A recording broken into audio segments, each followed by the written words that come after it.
এই টোটালি মাহফিলটি আজকে যার শুভাগমনকে ঘিরে পরিস্ফুটিত গোলাপের মতো, যাকে আমি আজকে শ্রদ্ধার সাথে স্মরণ করছি, আজকের মাহফিলের পুরা মাহফিলের মধ্যমণি, যিনি এই মাহফিলের একটি অক্সিজেন, মারহাবা বলবেন না,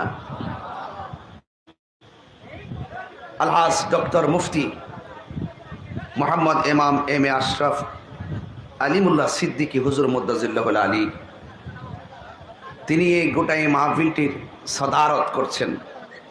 অনিবার্য কারণবশত হয়তো তিনি আসবেন বা বৈরী আবহাওয়ার কারণে হয়তো সিদ্ধান্ত কি নিয়েছেন, হয়তো হুজুর আসতে পারেন।